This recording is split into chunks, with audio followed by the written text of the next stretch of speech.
বদমাশ হুলিগানস তাদের কাছে। স্বাভাবিকভাবে সেই রাজ্যে মাসে মাসে বিস্ফোরণ হবে, মাসে মাসে গুলি চলবে, এটাই তো স্বাভাবিক। লাস্ট কয়েক মাসে কতগুলো গুলিবিদ্ধ হওয়ার ঘটনা ঘটেছে, তৃণমূল কাউন্সিলর পর্যন্ত খুন হয়েছে, তৃণমূলের কাউন্সিলরের উপরে গুলি চলেছে, একজন মারা গেছে কাউন্সিলর, একজন কাউন্সিলর এখানকার সুশান্ত বাবু, তিনি কোনো রকমে বেঁচেছে, একজন তো মারাই চলে গেল বাবলা দা, তো তার মৃত্যু হয়ে গেল। একের পর এক এই ধরনের ঘটনা ঘটছে, তারপরেও মালদাতে গুলি চলেছে। ফুটবল খেলার উদ্বোধন হচ্ছে গুলি চালিয়ে, শূন্যে গুলি চালিয়ে। এই সমস্ত কিছুর মূলে হচ্ছে রাজ্য সরকারের অপদার্থতা এবং রাজ্যের প্রশাসনের অপদার্থতা। লালবাজারের পাশের দোকানগুলো থেকে অবৈধ অস্ত্র বিক্রি হয়েছে, আর সেটার ইন্টেলিজেন্স ইনপুট ছিল না। এতদিন পর জীবনতলাতে ধরা পড়ার পর লালবাজার যাচ্ছে সেখানে, আমরা বুঝতে পারছেন আমরা কাদের ভরসায় আছি। তার মানে রাজ্য সরকারের পুলিশের ইন্টেলিজেন্স কতটা অপদার্থ এবং কতটা হচ্ছে নালায়েক যাকে বলে হিন্দিতে, এরা তো ইউজলেস। আপনার বাড়ির পাশেই ঘটনা ঘটছে, অর্থাৎ প্রদীপের নিচেই অন্ধকার। আপনার ইন্টেলিজেন্স এতটাই দুর্বল যে আপনার বাড়ির পাশে যে ঘটনা ঘটছে পাশের বাড়িতে সেটা আপনি জানতে পারছেন না, তাহলে সেই ইন্টেলিজেন্স লেগে লাভ কি হবে?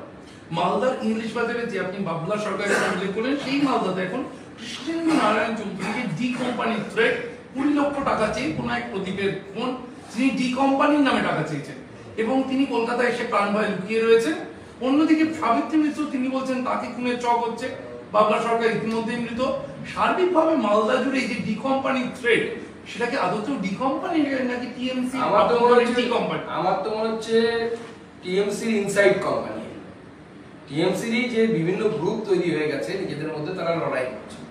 টিএমসির ভেতরে যে গ্রুপ, এক একটা গ্রুপ এক একজনকে ধমকাচ্ছে এবং চমকাচ্ছে। এবং আমি তার কারণ আগেই বলেছিলাম, বাবলা সরকারের খুনের কারণ তাই মালদাতে জায়গা কম, আশেপাশের গ্রাম থেকে সমস্ত লোকেরা মালদা এবং তার পার্শ্ববর্তী Malda English Bazar municipality, old Malda municipality, এই পার্শ্ববর্তী অঞ্চলগুলোতে এসে জমা হচ্ছে। জমি 2 কোটি 3 কোটি টাকা কাঠা হিসেবে বিক্রি হচ্ছে, কলকাতার থেকে অনেক জায়গায় দাম বেশি মালদাতে, এবং সেই প্রত্যেকটি জায়গায় ফ্ল্যাটে তৃণমূল নেতাদের শেয়ার থাকছে।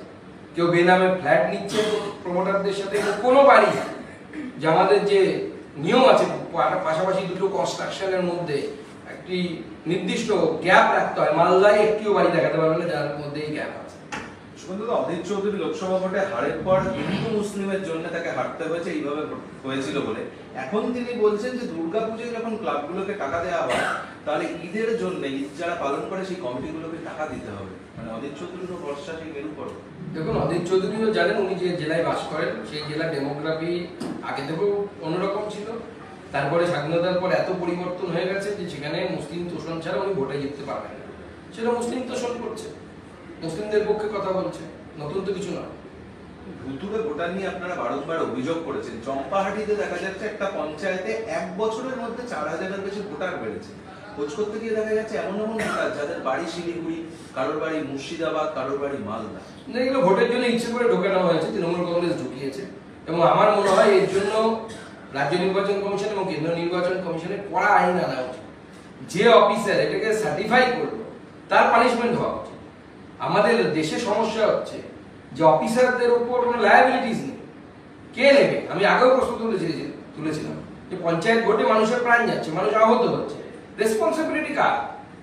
ভুল হচ্ছে ভোটার লিস্টে, রেসপন্সিবিলিটি কে নেবে? কাউকে না কাউকে রেসপন্সিবল হওয়া উচিত। ভিডিও হবে, না হয় ডিএম হবে, এসডিও হবে, কেউ না কাউকে রেসপন্সিবল হবে। অদ্ভুত ব্যাপার, ভুল হয়েছে, কেউ রেসপন্সিবল নেই।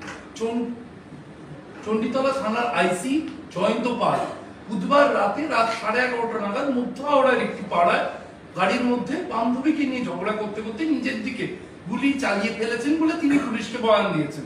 কিন্তু সেই বন্দুকের গুলিটি 7mm গুলি পাওয়া যাচ্ছে, যেখানে তার সার্ভিস রিভলভার 9mm এর গুলি হওয়া উচিত।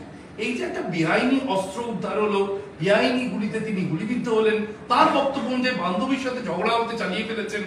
সার্বিকভাবে পুলিশকে ঘিরে যে রাজ্যের ধারণা, আইন ব্যবস্থা নিয়ে যে ধারণা, সেটার দিকে কি অনেকগুলো প্রশ্ন ছুড়ে দিল না? দেখুন, পুলিশ যদি রাত্রিবেলা বান্ধবী নিয়ে ঘুরে বেড়ায় এবং তারপরে যদি সেখানে গুলি চলে, তাহলে তো অত্যন্ত চিন্তার বিষয়।